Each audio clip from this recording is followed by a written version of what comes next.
Hello everyone, this is Grace from the Roselle Public Library, and today I will be reading Chapter 18 of Pinocchio by Carlo Collodi.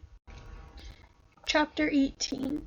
Pinocchio meets again the fox and the cat, and goes with them to bury his money in the field of miracles. The fairy, as you can imagine, allowed the puppet to cry and to roar for a good half-hour over his nose, which could no longer pass through the door of the room. This she did to give him a severe lesson, and to correct him of the disgraceful fault of telling lies, the most disgraceful fault that a boy can have. But when she saw him quite disfigured, and his eyes swollen out of his head from weeping, she felt full of compassion for him.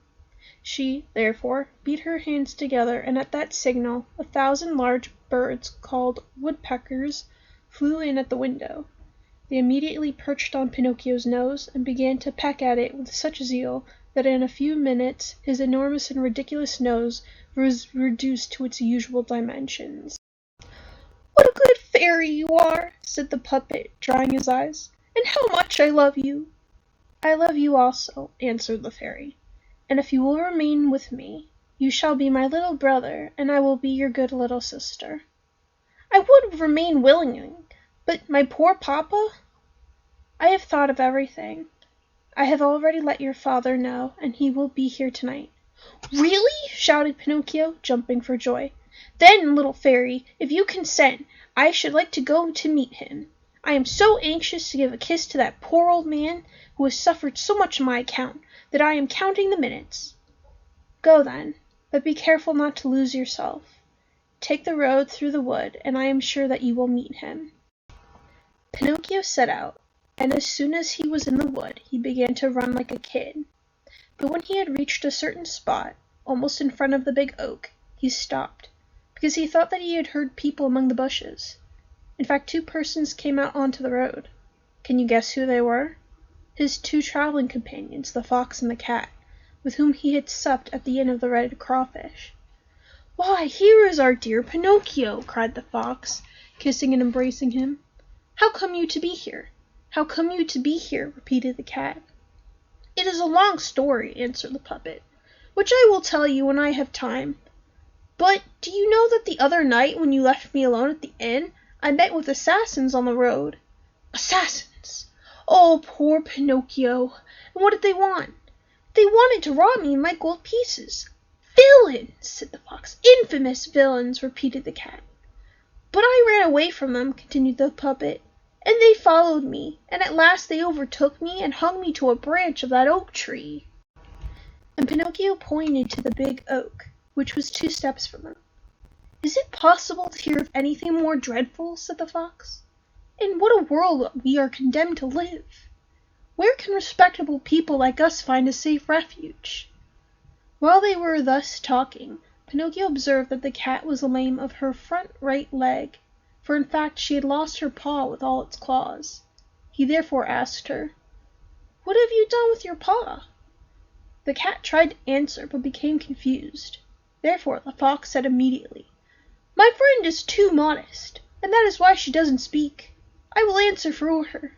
I must tell you that an hour ago we met an old wolf on the road, almost fainting from want of food, who asked alms of us. Not having so much as a fishbone to give him, what did my friend, who has really the heart of a Caesar, do? She bit off one of her 4 paws, and threw it to that poor beast, that he might appease of his hunger." And the fox, in relating this, dried a tear. Pinocchio was also touched, and approaching the cat, he whispered into her ear, "If all cats resembled you, how fortunate the mice would be!" "And now, what are you doing here?" asked the fox of the puppet. "I am waiting for my papa, who I am expecting to arrive every moment." "And your gold pieces?" "I have got them in my pocket, all but one that I spent at the inn of the Red Crawfish. And to think, instead of 4 pieces, by tomorrow they might become 1 or 2,000. Why do you not listen to my advice? Why will you not go and bury them in the field of miracles?" "Today it is impossible. I will go another day." "Another day it will be too late," said the fox. "Why?" "Because the field has been bought by a gentleman, and after tomorrow no one will be allowed to bury money there." How far off is the Field of Miracles?" "Not 2 miles. Will you come with us? In half an hour you will be there. You can bury your money at once, and in a few minutes you will collect 2,000. Then this evening you will return with your pockets full. Will you come with us?" Pinocchio thought of the good fairy, old Geppetto, and the warnings of the talking cricket, and he hesitated a little before answering. He ended, however, by doing as all boys do who have not a grain of sense, and who have no heart. He ended by giving his head a little shake, and saying to the fox and the cat, "Let us go. I will come with you." And they went. After having walked half the day, they reached a town that was called Trap for Blockheads.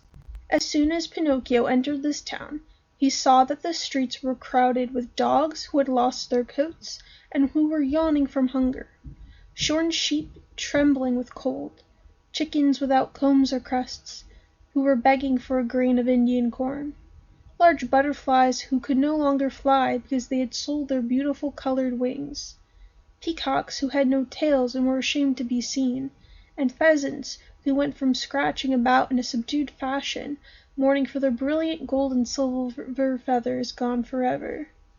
In the midst of this crowd of beggars and shamefaced creatures, some lordly carriage passed from time to time, containing a fox, or a thieving magpie, or some other ravenous bird of prey. "And where is the Field of Miracles?" asked Pinocchio. "It is here, not 2 steps from us." They crossed the town, and having gone beyond the walls, they came to a solitary field, which, to look at, resembled all other fields. "We are arrived," said the fox to the puppet. "Now stoop down and dig with your hands a little hole in the ground, and put your gold pieces into it."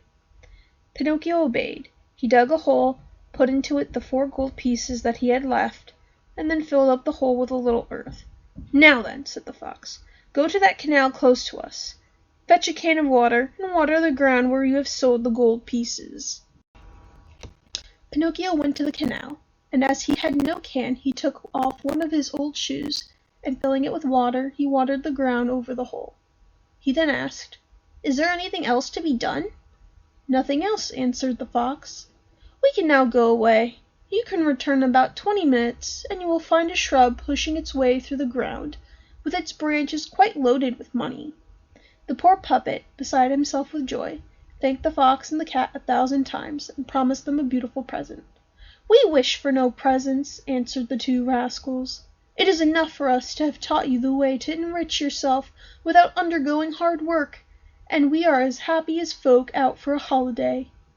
Thus, saying that, they took leave of Pinocchio, and wishing him of a good harvest, went about their business.